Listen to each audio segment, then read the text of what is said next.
Hello बच्चों, आज मैं बात कर रहा हूँ इलेक्ट्रिक चार्जेज एंड फील्ड्स का लास्ट लेक्चर रिवीजन। मतलब ओवरऑल पूरे जो चैप्टर है उसका हम लोग कैसे रिवीजन करेंगे, कैसे तैयारी करेंगे जब एग्ज़ाम नज़दीक रहेगी तब। चार्ज किसी बॉडी पे अगर बात करते हैं तो प्लस माइनस एन इंटू ई बात करते हैं। क्यू बराबर प्लस माइनस एन ई की बात कर रहे हैं तो एन इक्वल टू क्या है, इंटीजर है जो प्लस में भी हो सकती है और माइनस में भी हो सकती है। इंटीजर का मतलब plus minus one plus minus two plus minus three. और ई जो है इलेक्ट्रॉनिक चार्ज है जिसको बोलते हैं 1.6 into 10 to the power minus 19 coulomb. Plus Q और माइनस क्यू, यहाँ से इलेक्ट्रॉन को क्या किया गया है, ट्रांसफ़र किया गया है। तो जिस पे इलेक्ट्रॉन जाएगा उसमें माइनस और जहाँ से चलेगा वहाँ पर प्लस। ये क्लियर है। दूसरी बात है कि इलेक्ट्रिक फोर्स में हम लोग क्या करते हैं कि दो अगर आपके पास पॉइंट चार्ज है तो हम लोग क्या निकालते थे, फोर्स निकालते थे। ठीक है, जैसे मान लें कि यहाँ पर प्लस क्यू चार्ज है और यहाँ पर भी क्या है, यहाँ पे भी है प्लस क्यू चार्ज है ना। तो इन दोनों के बीच एक फोर्स लगेगी, लेकिन वो फोर्स जो होगी वो बाहर की तरफ होगी, है ना। अगर चार्ज क्या है, सेम नेचर का है तो ये डिस्टेंस क्या हो गई, डी हो गई। उसी तरह से अगर यहाँ पे कोई माइनस चार्ज है और यहाँ पर भी क्या है, कोई माइनस चार्ज है ना, और इसके बीच की दूरी क्या है, डी है, तो इधर होगी ये फोर्स होगी और इधर भी क्या होगी, ये फोर्स होगी। ओके, अगर यहाँ पर क्या है प्लस क्यू चार्ज है और यहाँ पर क्या है माइनस क्यू चार्ज है तो इसमें क्या होगी, फोर्स अंदर की तरफ लगेगी, बिल्कुल ऐसे लगेगी फोर्स। लेकिन फोर्स का जो मान होता है वो क्या होता है, सेम होता है और दोनों के बीच की दूरी क्या है, डी है। ओके, फोर्स का डायरेक्शन कहाँ है, अंदर की तरफ है। इसमें भी फोर्स की डायरेक्शन कहाँ है, अंदर की तरफ है। और जब सेम नेचर का है तो फोर्स का डायरेक्शन कहाँ है, बाहर की तरफ है। डिफरेंट नेचर का है तो फोर्स का डायरेक्शन कहाँ है, अंदर की तरफ है। तो आप इसको ऐसे लिखेंगे, F equal to 1/4 pi epsilon naught into Q1 Q2 और डिवाइडेड बटे डी का स्क्वायर। मतलब कि फोर्स ऑलवेज पॉजिटिव होगी। अगर दोनों पॉजिटिव तो मल्टीप्लाइकेशन पॉजिटिव, अगर दोनों निगेटिव तो मल्टीप्लाइकेशन पॉजिटिव, अगर एक पॉजिटिव एक निगेटिव तो मल्टीप्लाइकेशन क्या हो जाएगी, निगेटिव हो जाएगी। तो इसमें है कि हमेशा पॉजिटिव रखना है। तो F जो हो गया इस तरह से लिख सकते हैं, Q1 Q2 डिवाइडेड बटे कितना, डी का स्क्वायर हो गया। अगर हम इधर F को ले लेते हैं, इधर F, इधर क्या ले लेते हैं, इधर D ले लेते हैं तो इसका ग्राफ कुछ ऐसा होगा। हो गया नहीं होगा। अगर F को इधर ले लेते हैं और क्या ले लेते हैं, D को इधर ले लेते हैं, Q को इधर ले लेते हैं तो इसका ग्राफ कुछ ऐसा होगा। होगा या नहीं। तो ये हो गया इलेक्ट्रिक फोर्स। तो इलेक्ट्रिक फोर्स जो है वो मीडियम में डिपेंड करता है। मैंने बताया था कि इलेक्ट्रिक जो फोर्स है वो मीडियम में डिपेंड करता है। यानी F जो एयर की अगर बात करेंगे, F एयर में तो उसको लिखते हैं 1/4 पाई ऑप्शनल नॉट लिखते हैं। यहाँ पर लिख देते हैं क्यू स्क्वायर डिवाइडेड बटे क्या लिखते हैं, डी का स्क्वायर। और F जो मीडियम में लिखते हैं, मीडियम F मीडियम इसको लिखते हैं 1/4 पाई ऑप्शनल लिखते हैं। और यहाँ पर लिखेंगे क्या, क्यू का स्क्वायर डिवाइडेड बटे डी का स्क्वायर। इसको लिखेंगे क्या, 1/4 पाई ऑप्शनल नॉट और optional R into Q square divided बटे डी का स्क्वायर। इसको लिख सकते हैं 1/4 पाई ऑप्शनल नॉट और क्यू का स्क्वायर डिवाइडेड बटे डी का स्क्वायर इंटू 1/, ऑप्शनल आर इसको क्या लिखेंगे, एफ डिवाइडेड बटे एफ एयर डिवाइडेड बटे ऑप्शनल आर। ये हो गया एफ मीडियम। अब इसका क्या मतलब है, इसका मतलब ये हुआ कि force in other medium decreases. इसका क्या मतलब बच्चों, इसका मतलब हुआ कि force in other medium, in other medium decrease करता है, मीडियम डिक्रीजेज। क्लियर है यहाँ तक। अब बात करते हैं क्या हम लोग electric field intensity. Electric field electric field intensity, इसको हम लोग लिखते हैं इलेक्ट्रिक फील्ड इंटेंसिटी। तो इसको लिखते हैं कि F vector is equal to Q और ई वेक्टर लिखते हैं। तो ई बराबर लिखते हैं एफ डिवाइडेड बटे क्यू। अगर मान लीजिए कि एफ बराबर दिया हुआ है 1/4 pi optional naught into Q, है ना, इंटू क्यू डिवाइडेड बटे क्या, डी का स्क्वायर। तो इलेक्ट्रिक फील्ड इंटेंसिटी कुछ इस तरह से दिखेगा आपको। इलेक्ट्रिक फील्ड इंटेंसिटी की अगर हम बात करें तो E equal to F, F का मतलब 1/4 pi optional naught into Q, Q divided बटे डी स्क्वायर इंटू 1 बटे कितना क्यू, ये कैंसिल हो जाएगा। तो E equal to 1/4 pi optional 0 और क्यू डिवाइडेड बटे कितना डी स्क्वायर। ये हो गया इलेक्ट्रिक फील्ड इंटेंसिटी का फार्मूला। यानी इसमें भी अगर देखा जाए तो इधर इलेक्ट्रिक फील्ड है, इधर क्या है डी है, तो कैसा ग्राफ होगा, ऐसा ग्राफ होगा। अगर इधर देखा जाए कि ई है या इधर क्या है क्यू है, तो ग्राफ कैसा होगा, ऐसा होगा। यानी ई हो गया इलेक्ट्रिक फील्ड इंटेंसिटी और इसकी हो गई डायमेंशन। इस तरह से हो लीनियर चार्ज डिस्ट्रीब्यूशन, मतलब कि कोई रॉड है उस पर क्या किया है, चार्ज का डिस्ट्रीब्यूशन है, प्लस क्यू चार्ज यहाँ पर डिस्ट्रीब्यूट कर दिया, प्लस क्यू। यहाँ से एंगल अल्फा और यहाँ से एंगल बीटा है और ये पी पॉइंट है। तो ई पी बराबर लेमडा बटे 2 pi epsilon 0 R sine alpha plus beta by 2 होता है। इसी को ऐसे भी लिख सकते हैं, E P is equal to 2 lambda divided बटे कितना 4 पाई एप्सिलॉन नॉट आर और साइन क्या लिख सकते हैं अल्फा प्लस बीटा डिवाइडेड बटे 2। तो इसको लिख सकते हैं ना, 4 पाई एप्सिलॉन 0, इसको के लिख सकते हैं, 1/4 पाई एप्सिलॉन का लिखेंगे के। तो 2k लेमडा और sine alpha plus beta divided बटे कितना 2 और ये हो गया आपका E P 2k lambda. Okay, अगर मान लीजिए कि वायर क्या हो इनफाइनाइटली लॉन्ग हो, if wire is infinitely long, तो क्या होगा, ये इन्फिनाइटली लॉन्ग होगी तो ये पॉइंट क्या हो जाएगी, सट जाएगी। तो alpha is equal to beta is equal to कितनी हो जाएगी, अल्फा बीटा दोनों हो जाएगी 90 डिग्री, होगी कि नहीं होगी। तो ई पी इक्वल टू लिखेंगे 2k लेमडा और sine alpha plus beta 90 plus 90 divided by 2, 90 plus 90 divided by 2। तो फाइनली जब इसको लिखेंगे तो क्या मिलेगा, E P is equal to 2k lambda और साइन 90, इसको सोल्व करेंगे तो ओके, और साइन 90 का वैल्यू कितना होती है 1, तो 2k लेमडा होगी, यानी इसको लिख सकते हैं 2 1/4 पाई एप्सिलॉन नॉट और लेमडा बटे आर यहाँ छूट रहा है, देख रहे हैं ना, है ना, आर छूट रहा है। तो यहाँ पर आर लिखेंगे, ये हो गया आपका आर, तो यहाँ पर लिखेंगे आर, यहाँ पर लिख देंगे लेमडा। ओके, तो यहाँ पर अगर ग्राफ को हम देखें, ग्राफ की अगर हम बात करें तो ऐसे होगा, ई जो है ई वो क्या हो रहा है डायरेक्टली प्रोपोर्शनल लेमडा, ई जो है 1 बटे क्या है आर है या नहीं, ई जो है 1/r के हिसाब से चेंज कर रहा है।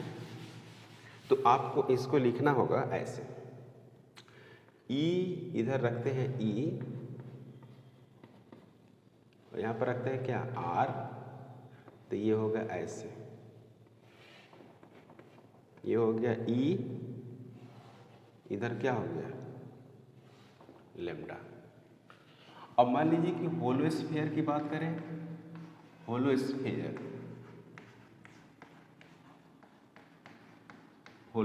तो ये हो गया होलो स्फीयर। इस होलो स्फीयर की रेडियस कितना है कैपिटल आर, और जहाँ पर पॉइंट है वो है स्मॉल आर। यहाँ भी पॉइंट हो सकता है, यहाँ भी पॉइंट हो सकता है, और इसकी सतह पर क्या है इस तरह से चार्ज डिस्ट्रीब्यूटेड है, प्लस क्यू चार्ज है, सरफेस चार्ज डेंसिटी सिग्मा, तो इसकी जो ई आउट होगा, ई आउट इसको क्या लिखेंगे, के क्यू बटे आर स्क्वायर लिखेंगे, जब आर ग्रेटर देन क्या होगा, कैपिटल आर। ई जो ऑन होगा उसको लिखेंगे के क्यू डिवाइडेड बटे आर का स्क्वायर, जब आर बराबर क्या होगा, आर होगा। और ई जो इन लिखेंगे वो क्या लिखेंगे, 0 लिखेंगे, जब आर लेस देन क्या होगा, आर होगा।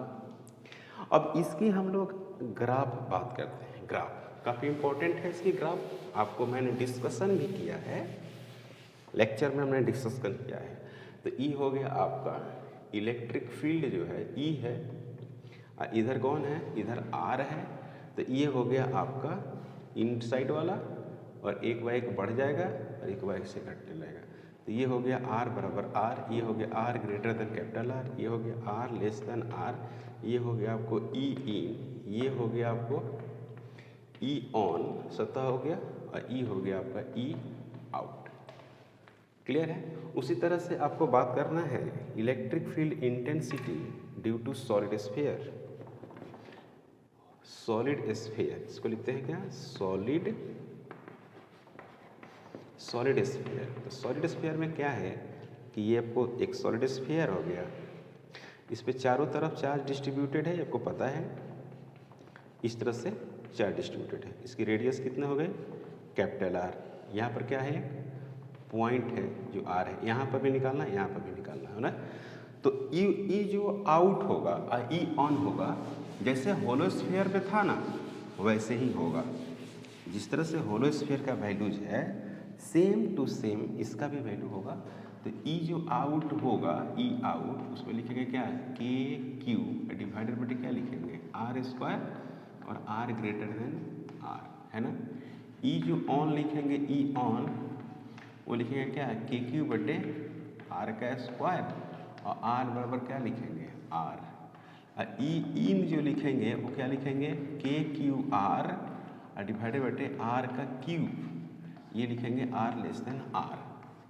और जो ई सेंटर लिखेंगे, ई सेंटर उसका वैल्यूज होगा 0, कब होगा, आर बराबर 0 पर। अब इन सभी का अगर हमको ग्राफ ड्रॉ करना है, मान लीजिए तो ये आर हो गया, है ना, ये ई हो गई, तो इस तरह से जाएगी, स्ट्रेट लाइन जाएगी, कहाँ तक जाएगी, आर बराबर आर तक, R less than R, R greater than R, और इस तरह से बढ़ जाएगी। ये क्या हो गई, ई ऑन हो गई, ओके, काफ़ी इंपॉर्टेंट। ये क्या हो गई, ई इन हो गई, ये ई इन, ये हो गई ई आउट। क्लियर है, कोई डाउट, ओके। डिस्क है, ये डिस्क, और इस पे प्लस चार्ज डिस्ट्रीब्यूटेड है। अगर प्लस चार्ज रहेगा तो फील्ड कहाँ होगी, बाहर, माइनस चार्ज होगा तो फील्ड कहाँ आएगी, अंदर आएगी। इस पे सरफेस चार्ज डेंसिटी कितना है, सिग्मा, तो इसका इलेक्ट्रिक फील्ड होगी सिग्मा बटे 2 एप्सिलॉन 0 1 माइनस एक्स बटे root under R square plus X square. R क्या है, इस डिस्क का रेडियस है, यहाँ से एक्स दूरी है ना। एक्स बराबर अगर 0 कर देंगे तो अंदर डिस्क आएगा, अंदर डिस्क के ऊपर, तो डिस्क के सतह पर मतलब कि ई जो होगा ऑन डिस्क के सतह पर आएगा, तो सिग्मा बटे क्या होगा 2 एप्सिलॉन 0 1 माइनस 0, तो आ जाएगा, रिजल्ट आएगा सिग्मा बटे 2 एप्सिलॉन 0। सतह पर क्या होगा, परपेंडिकुलर होगा, अगर वेक्टर की बात करें तो। क्लियर है। उसी तरह से अगर हम बात करें प्लेन सीट का बात करें तो कैसा होगा, ई इजिकल टू सिग्मा बटे 2 एप्सिलॉन 0, याद करिएगा, इसकी डायग्राम भी आपको पता था। कंडक्टिंग सरफेस, अगर कंडक्टिंग सरफेस होगा तो उसमें फील्ड कितना होगा, ई इजिकल टू सिग्मा बटे एप्सिलॉन नॉट। ओके, अगर मान लीजिए कि सर्कुलर क्या है, रिंग, तो रिंग का जो इलेक्ट्रिक फील्ड इंटेंसिटी की जब हम बात करते हैं तो यहाँ पर देखिए क्या लिखते हैं। मान लीजिए कि इस तरह का एक रिंग है, ऐसे है, इस पर प्लस क्यू चार्ज जैसे डिस्ट्रीब्यूटेड है चारों तरफ, इस तरह से प्लस क्यू है, और यहाँ सेंटर है, और इस सेंटर से कितना डिस्टेंस है, x है, पॉइंट P है और इसकी रेडियस कितनी है, r है। तो इस पॉइंट पे फील्ड किधर होगी, सीधे इधर होगी, x की तरफ होगी। ओके, प्लस क्यू चार्ज, इसको बोलते हैं प्लस क्यू चार्ज। तो E इक्वल टू जो होगा 1/4 पाई epsilon not Q into x divided बटे r का स्क्वायर प्लस x का स्क्वायर और 3/2 होगा। याद कर जाइएगा, बहुत इंपॉर्टेंट है ये, है ना। अब x बराबर हम क्या कर देते हैं, 0। तो ई सेंटर क्या मिल जाएगा भाई, 0 मिलेगा या नहीं मिलेगा। अगर सीधे मैंने x को क्या कर दिया है, 0 कर दिया है, तो आपको सेंटर पर क्या मिलेगा, 0 मिलेगा। तो ई जो सेंटर हो गया वो 0 हो गया, पहली बात। तो मैक्सिमम कहाँ पर मिलेगा, कौन सा जगह है जहाँ पर मैक्सिमम मिलेगा, तो r/√2 याद रखिएगा। x बराबर प्लस माइनस r/√2 पर मैक्सिमम मिलेगा और मैक्सिमम इलेक्ट्रिक फील्ड कैलकुलेट करने के लिए आप वैल्यू यहाँ पर पुट करेंगे। अगर इसका आप ग्राफ देखेंगे, इसका ग्राफ देखेंगे तो E हो गया इलेक्ट्रिक फील्ड E, और यहाँ पर क्या हो गया, EX हो गया। तो यहाँ पर क्या हो गया, 0 हो गया, देख रहे हैं ना। तो इधर ऐसे, ये ऐसे है और ये कहाँ है, ऐसे, है ना। तो यहाँ पर मैक्सिमम फील्ड है, मैक्सिमम फील्ड है, यहाँ पर भी मैक्सिमम फील्ड है। तो ये मैक्सिमम जो फील्ड है x बराबर कितना है, r/√2 याद रखेंगे, बहुत इंपॉर्टेंट है। x बराबर यहाँ पर r/√2, ये क्या है, 0। तो ये x का और इलेक्ट्रिक फील्ड का ग्राफ है।